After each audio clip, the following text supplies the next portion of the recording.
Hey everyone, welcome back to the Culture Wine Club.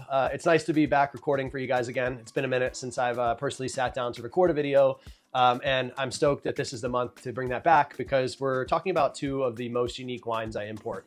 We're focusing on Processus, the winery made by Megan and owned and made by Megan and Beata out in Cape Town. But we're going to have the Merwe I just showed you and the Colin Bar, which is called Not From Here. This is such a cool project. It's a love letter to themselves, to each other. Megan and Beata are this amazing young couple, this total power couple. Megan is the head winemaker at Beau Constantia, whose wines just won Best Red of the Year in South Africa. She has made wine at Saxum here in Paso Robles, which is a cult, blue chip winery here. She's also made wine in Châteauneuf-du-Pape. And beyond the actual winemaking and viticulture presence, her voice is a very, very powerful one in the new wave movement in South Africa. I definitely think what she's doing is cementing her as one of the most important winemakers of the generation.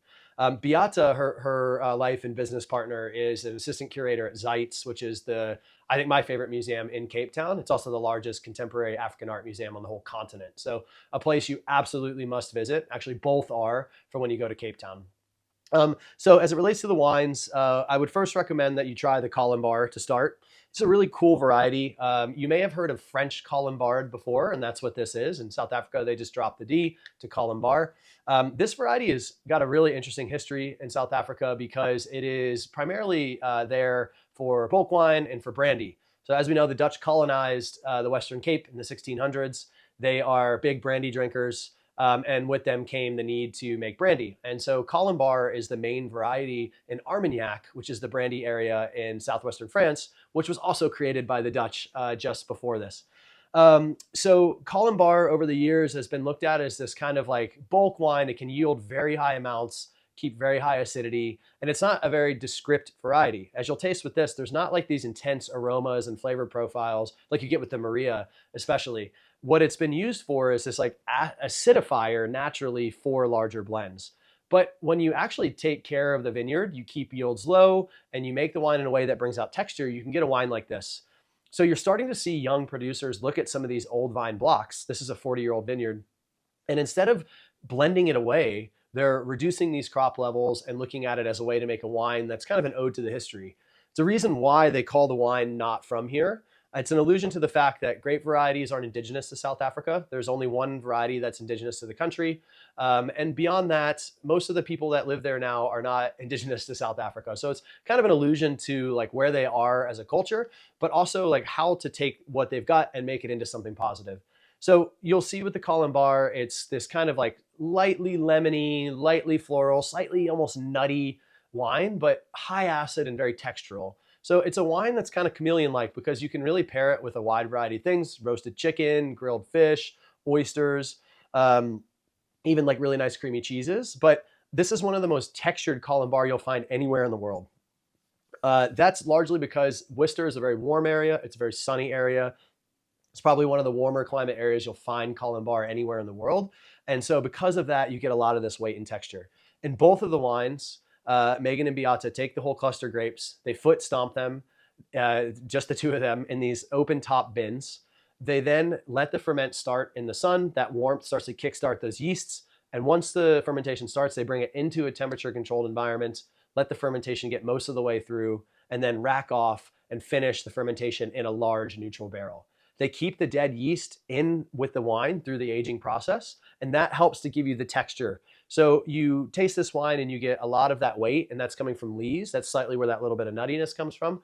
And then the sun from the area of Worcester. So a super fun wine that is just like the perfect starting point for the evening. Or if you're having like a light white fish or chicken dish, that will work with it too. So the second wine, the Merwe is very interesting. It is by far the most aromatic of the wines I work with. It even makes Sauvignon Blanc look like a light kind of variety. This is such a cool one in South Africa because, as far as I know, it's the only vineyard of Merwe in the whole country. This is definitely the only single variety Merwe made in South Africa, no doubt.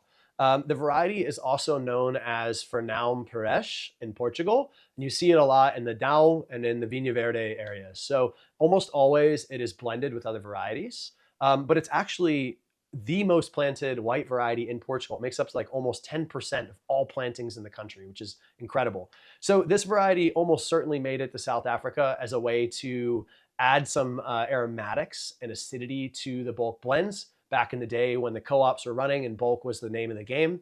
And so now these young winemakers like Megan and Beata, they're finding a lot of these old vineyards around the country, and they're able to start looking at those as like, how do we actually maximize that in a way that we can make a fun, unique wine versus it just getting lost in a blend.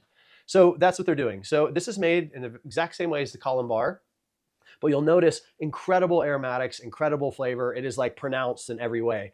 This is kind of fun because you'll hear like the term like neutral and pronounced a lot in wine. Columbar, neutral, easy, light. Maria Gomez, pronounced in every way.